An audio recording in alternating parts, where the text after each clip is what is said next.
This is an ABC News special report. Strike on Syria.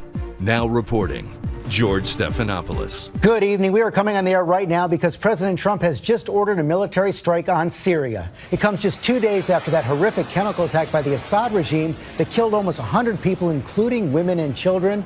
President Trump called it an affront to all humanity. Now he has retaliated. I'm here with our chief global affairs anchor, Martha Raddatz. And Martha, all through this campaign, just 3 days ago, the president saying this is not our fight. And as soon as he saw those pictures, as soon as he saw those images from that chemical attack, he wanted action.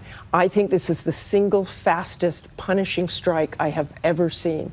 Just a couple of days, he made his decision. I also have to say that Secretary Mattis, who was CENTCOM commander in 2013 when President Obama decided not to take action against Syria, this is something he was frustrated by in 2013. He's now the Secretary of Defense. They had plans in place, and they've gone ahead with cruise missiles from Navy ships in the Mediterranean. I want to go to our military consultant, Steve Gaynor, in Washington. Steve, you've flown military missions over Iraq. This appears to be Tomahawk cruise missiles against airfields. What does that say to you?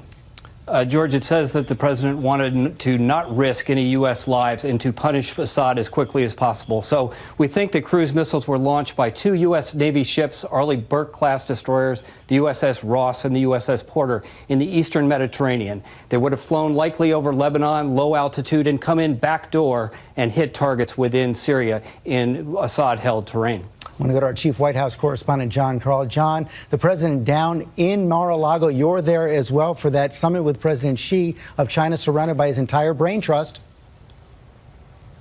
He sure is, and I'm told we will hear from the president shortly, a senior official confirming that these were Tomahawk cruise missiles aimed at Syrian regime-held airfields. George, quite a turnaround for this president. This is a president who had, as a candidate, repeatedly said that he was an America First candidate, that Syria was not the United States problem, that we shouldn't focus on the United States.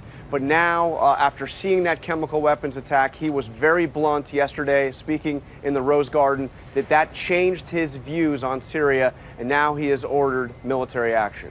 I want to go to our chief foreign correspondent, Terry Moran, as well. And Terry, last year you embedded with those Russian troops who are also in Syria, fighting with the United States against ISIS, one of the factors that complicates the U.S. mission here. And we know that the Russians were warning the United States against military action in the Security Council today. That's right, George. This action by President Trump puts his administration squarely at odds with Vladimir Putin's Russia in Syria. Those Russian troops I embedded with, they changed the war. They saved Bashar al-Assad's regime in Syria, and they are fighting not just ISIS, but fighting to protect a long-time Russian strategic interest. They've got a base on the Mediterranean Sea there. They project power throughout the Middle East from their influence in Syria, but they aren't really committed to Bashar al-Assad, the president of Syria. They want to do a deal, but this will make it harder.